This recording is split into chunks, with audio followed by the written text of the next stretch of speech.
কাছে কাটতেই চায় না। আর কিছু কিছু সময় আছে।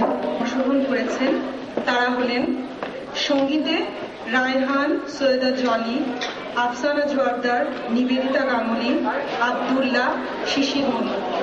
নৃত্যে প্রীতা ব্যানার্জি, নিপুণ। তবলায় অতিথি শিল্পী শ্রীলঙ্কান বন্ধু উৎপল। যন্ত্রে আমাদের সর্বজন শ্রদ্ধেয় উপজয়মাস ইরিনা কিরেলাতনা। সবাইকে হাততালি দিয়ে ওনাকে অভিনন্দন জানানোর জন্য অনুরোধ। আর এরই মাঝে শেষ হচ্ছে আমাদের সাংস্কৃতিক